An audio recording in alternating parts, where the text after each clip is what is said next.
حضرت محمد مصطفیٰ صلی اللہ علیہ وسلم نے ارشاد فرمایا، اگر ایمان ثریا ستارے کے قریب بھی ہو تو اہل فارس میں سے کچھ لوگ اس کو حاصل کر لیں گے۔ فارس 1935 عیسوی تک ایران کا سرکاری نام تھا، اسے پارس بھی کہا جاتا ہے۔ ایک دوسری روایت کے اندر بیان کیا ہے کہ اگر ایمان ثریا ستارے کے پاس بھی ہوگا تو فارس والوں میں سے ایک شخص اپنا حصہ اس کو حاصل کر لے گا، اور ایک تیسری روایت کے اندر ہے کہ اگر علم ثریا ستارے پر بھی ہوگا تو فارس والوں میں سے ایک شخص اس کو حاصل کر لے گا۔ مفسر قرآن شیخ جلال الدین سیوطی رحمۃ اللہ علیہ نے اس حدیث سے امام اعظم ابو حنیفہ رحمۃ اللہ علیہ کی ذات کو مراد لیا ہے، اور اس میں کوئی شک نہیں، کیونکہ آپ رحمۃ اللہ علیہ کے زمانے میں اہل فارس میں سے کوئی شخص علم میں آپ کے رتبے کو اور مقام کو نہیں پہنچا، بلکہ آپ کے اسٹوڈنٹ یعنی شاگردوں کے مرتبے کو بھی نہیں پہنچ سکا ہے۔ تو آج ہم انہی امام اعظم ابو حنیفہ رحمۃ اللہ علیہ کے بارے میں مختصر طور پر جاننے کی کوشش کرتے ہیں۔ سب سے پہلے تو یاد رکھیں کہ حضرت امام اعظم کا اصل نام نعمان ہے، اور ان کا سر نیم یعنی کنیت ابو حنیفہ۔ آپ 699 عیسوی کو بغداد کے مشہور جگہ کوفہ میں پیدا ہوئے۔ آپ کے والد کا نام ثابت تھا، اور آپ کے دادا زوتا بن مرزبان کابل کے بڑے لوگوں میں شمار ہوتے تھے اور بڑے ذہین اور عقل مند تھے۔ آپ کے پردادا مرزبان فارس کے ایک علاقے کے گورنر و حاکم تھے۔ آپ کو بتا دیں کہ حضرت امام اعظم ابو حنیفہ کے والد حضرت ثابت کے بارے میں بیان کیا جاتا ہے کہ بچپن میں حضرت علی رضی اللہ تعالیٰ عنہ کی خدمت میں ان کو لایا گیا، تو حضرت علی رضی اللہ تعالیٰ عنہ نے آپ کی اولاد کے لیے برکت کی دعا فرمائی۔ اسی دعا کے اثر سے حضرت امام اعظم جیسے بڑے محدث اور فقیہ پیدا ہوئے۔ آپ کے والد چونکہ ایک بڑے بزنس مین آدمی تھے اور اپنی ایمانداری کے لیے بڑے مشہور تھے۔ آپ کو بتا دیں کہ حضرت امام اعظم نے شروع کی تعلیم اپنے والد سے ہی حاصل کی، قرآن کریم کا حفظ کمپلیٹ کیا۔ آپ نے زندگی کے شروع دنوں میں ضروری علم حاصل کرنے کے بعد میں تجارت یعنی بزنس شروع کر دیا تھا، کیونکہ آپ کے والد ایک بزنس مین تھے ہی، اس لیے امام اعظم نے بھی والد کے نقش قدم پر چلتے ہوئے بزنس کو اپنا پیشہ بنایا اور بزنس کرنا شروع کر دیا۔ پھر آپ کی ذہانت کو دیکھتے ہوئے علم کے بڑے عالم شیخ عامر شابی کوفی، جن کے بارے میں کہا جاتا ہے کہ 500 سے زیادہ صحابہ کرام کو انہوں نے دیکھا ہے، تو انہی حضرت نے آپ کو بزنس چھوڑ کر مزید علم حاصل کرنے کا مشورہ دیا۔ چنانچہ پھر حضرت امام اعظم ابو حنیفہ رحمۃ اللہ علیہ نے امام شابی کے مشورے پر کلام، حدیث اور فقہ کا علم حاصل کیا، اور ایسا کمال پیدا کیا کہ علمی اور عملی دنیا میں امام اعظم آپ کو کہا گیا۔ آپ کے شروع کے ٹیچرز میں تو حضرت امام شابی ہی ہیں جنہوں نے آپ کو علم حاصل کرنے کی طرف متوجہ کیا تھا، لیکن آپ کے عملی طور پر ٹیچر امام حماد بن ابی سلیمان کی کلاس میں ہی آپ نے علم حاصل کیا، اور وہی آپ کے عملی ٹیچر ہیں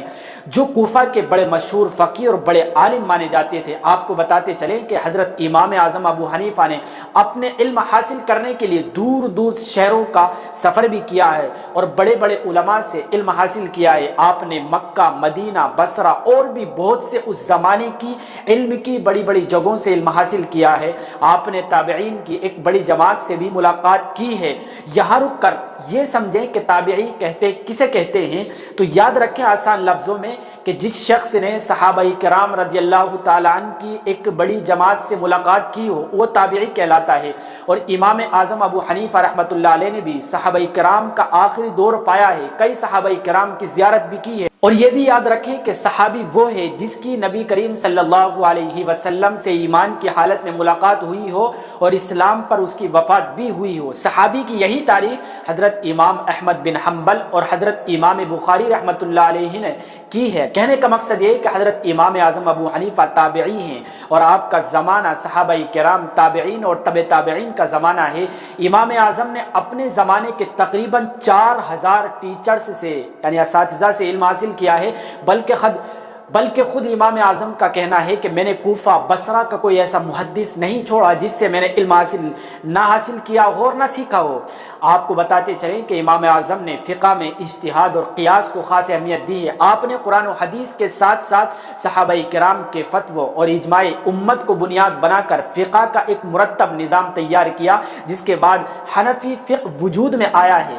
آپ کے فقہ حنفی دنیا بھر میں مسلمانوں کا سب سے بڑا مکتبہ فکر ہے۔ آپ کے فتووں میں سہولت اور نرمی اور لوگوں کے حالات کا خاص خیال رکھا جاتا ہے۔ امام اعظم کے اسی فقہ کے ماننے والوں کو حنفی کہا جاتا ہے۔ اہل سنت والجماعت میں حنفی فقہ کو ماننے والوں کی تعداد سب سے زیادہ ہے۔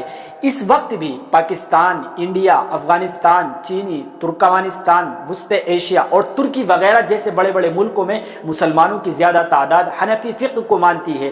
ساتھ ہی آپ کو بتاتے چلیں کہ امام اعظم ابو حنیفہ جہاں رات اور دن علم دین کو پھیلانے میں لگے رہتے، وہیں آپ ریشم کی تجارت اور بزنس بھی کیا کرتے تھے۔ کہا جاتا ہے کہ امام صاحب بڑے بڑے علماء اور محدثین سے کچھ پیسے لے کر ان کے لیے بغداد سے سامان خریدتے اور کوفہ لا کر اس کو بیچ دیا کرتے اور پوری اس کا نفع اپنے پاس جمع رکھتے اور اس نفع سے محدثین کے کھانے پینے اور ان کے کپڑوں وغیرہ جیسی بنیادی ضروریات پوری کیا کرتے تھے، اور اس سے جو بچتا تھا وہ انہی کو دے دیا کرتے اور کہتے کہ اسے اپنی دوسری ضرورتوں میں خرچ کر لو اور خدا کا شکر ادا کرو، میرا شکر ادا کرنے کی ضرورت نہیں، کیونکہ میں نے یہ مال تمہیں اپنے پاس سے تو نہیں دیا ہے، یہ تمہارے ہی مال کا بینیفٹ اور فائدہ ہے، یہ اللہ تعالیٰ کا مجھ پر کرم ہے کہ اس نے اس کا ذریعہ مجھے بنایا ہے۔ ساتھ ہی پڑھنے پڑھانے کا بھی کام کرتے۔ پھر ایک وقت ایسا بھی آیا کہ اس وقت کے عباسی خلیفہ ابو جعفر منصور نے حضرت امام اعظم ابو حنیفہ کو قاضی کا عہدہ اور منصب پیش کیا، لیکن آپ نے بالکل صاف لفظوں میں انکار کر دیا اور قسم کھا لی کہ وہ اس عہدے کو قبول نہیں کر سکتے، جس کی وجہ سے آپ کو جیل میں بند کر دیا گیا۔ امام صاحب کی علمی شہرت کی وجہ سے قید خانے میں بھی یعنی جیل میں بھی تعلیمی سلسلہ جاری رہا۔ امام محمد جیسے محدث اور فقیہ نے جیل میں ہی علم حاصل کیا ہے۔ آپ کو بتا دیں کہ حضرت امام اعظم ابو حنیفہ کے 1000 کے قریب شاگرد ہیں، بلکہ اس سے بھی زیادہ ہیں، جن میں سے 40 اسٹوڈنٹس یعنی شاگرد تو بہت بڑے مقام تک پہنچے ہیں، جنہوں نے آپ کے فقہی اصولوں کو دنیا میں پھیلایا ہے اور عام کیا ہے۔ ان میں خاص طور پر امام ابو یوسف رحمۃ اللہ علیہ، ان شاگردوں نے آپ کے علمی ذخیرے کو کتابی شکل دی ہے اور دنیا میں پھیلایا ہے۔ یہی وجہ ہے کہ امام اعظم ابو حنیفہ نے اگرچہ اپنی زندگی میں براہ راست زیادہ کتابیں نہیں لکھی ہیں، لیکن آپ کی تعلیمات اور فتاوی کو یعنی فتووں کو آپ کے شاگردوں نے مرتب کیا، جس کے بعد بے شمار کتابیں وجود میں آئی ہیں۔ امام اعظم ابو حنیفہ رحمۃ اللہ علیہ کی مقبولیت کے ڈر سے وقت کے خلیفہ نے امام صاحب کو زہر دے دیا۔ جب امام صاحب کو زہر کا اثر محسوس ہوا تو سجدہ کیا۔ اسی حالت میں امام اعظم ابو حنیفہ رحمۃ اللہ علیہ 767 عیسوی میں بغداد میں وفات پا گئے۔ تقریباً 50,000 لوگوں نے آپ کی اس زمانے میں نماز جنازہ پڑھی اور بغداد کے ہی ایک قبرستان خیزران میں آپ کو دفن کیا گیا۔ اللہ تعالیٰ سے دعا ہے کہ اللہ تعالیٰ امام صاحب کے علمی کارناموں کو بے حد قبول فرمائے۔ ملتے ہیں انشاءاللہ اگلی ویڈیو۔